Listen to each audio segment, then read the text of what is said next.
Hello আসসালামু আলাইকুম viewers, আর একটি নতুন ভিডিও নিয়ে আপনাদের সামনে উপস্থিত হলাম।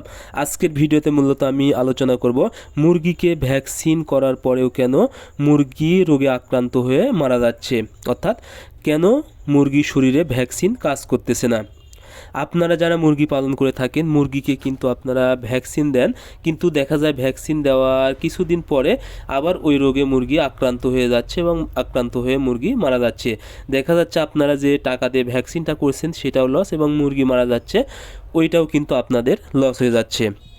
এই জন্য আপনারা এমনভাবে ভ্যাকসিনটা করবেন যেন ভ্যাকসিন কোনোভাবেই মুরগি শরীরে গিয়ে নষ্ট না হয়ে যায়, বা মুরগি যেন সঠিকভাবে ভ্যাকসিনটা পায় সেদিকে অবশ্যই খেয়াল রাখবেন। এখন আপনাদেরকে বুঝতে হবে আসলে ভ্যাকসিন নষ্ট হওয়ার কারণ কি। সর্বপ্রথম যে কারণ সেটা হলো সঠিক তাপমাত্রা যদি না হয়, বা সঠিক তাপমাত্রায় যদি ভ্যাকসিনটা না রাখা হয় তাহলে কিন্তু ভ্যাকসিন নষ্ট হয়ে যাবে।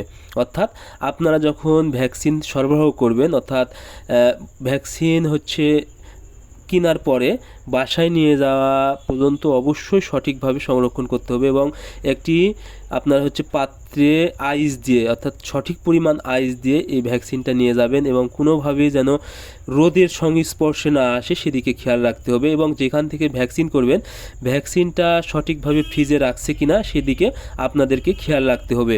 এবং আপনারা যখন ভ্যাকসিন করবেন ভ্যাকসিনটা করার সময় যেন অতিরিক্ত গরম না থাকে সেদিকে অবশ্যই খেয়াল রাখবেন। তাহলে আশা করি আপনাদের ভ্যাকসিন নষ্ট হবে না এবং মুরগির শরীরে ভ্যাকসিনটা কাজ করবে।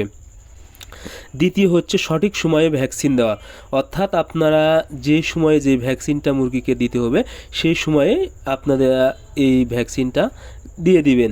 যেমন রানীক্ষেত ভ্যাকসিন আপনারা 4 থেকে 5 দিন বয়সে করতে হবে, গাম্বুরা 11 দিন থেকে 12 দিন বয়সের মধ্যে করতে হবে, এবং আরেকটা গাম্বুরা 18 দিন বয়সে করতে হবে। এরপর আবার রানীক্ষেত ভ্যাকসিন আছে। এই ভ্যাকসিনগুলো সঠিক বয়সে আপনারা দিবেন, এবং সঠিকভাবে জেনে নেবেন কোন বয়সে কোন ভ্যাকসিনটা। সঠিক বয়সে যখন ভ্যাকসিনটা দিবেন না তখন কিন্তু মুরগির শরীরে ভ্যাকসিনটা কাজ করবে না। এরপরে 3 নাম্বার যে বিষয়টা সেটা হলো অসুস্থ মুরগিকে ভ্যাকসিন করা।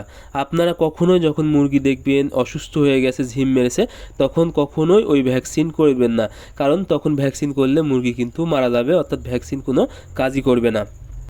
এরপরে যে বিষয়টা লক্ষ্য রাখবেন সেটা হলো মুরগিকে আপনারা যখন ভ্যাকসিন দিবেন প্রথম অবস্থায় তো অবশ্যই চোখে দেওয়ার চেষ্টা করবেন, তাহলে কিন্তু ভালো কাজ করবে। এবং যখন পানিতে দিবেন এই পানিটা আপনারা মূলত 2 ঘন্টা রাখবেন, 2 ঘন্টার বেশি বাসি করবেন না, তাহলে কিন্তু ভ্যাকসিন কিন্তু কাজ করবে না। এবং আরেকটি বিষয়, পানিতে আপনারা অবশ্যই যখন ভ্যাকসিন করবেন তখন মিল্ক পাউডার ব্যবহার করবেন, তাহলে কিন্তু পানির যে ক্লোরিন থাকে তা নষ্ট হয়ে যাবে, এতে ভ্যাকসিন সুরক্ষিত থাকবে এবং মুরগির শরীরে কিন্তু ভ্যাকসিন ভালো কাজ করবে।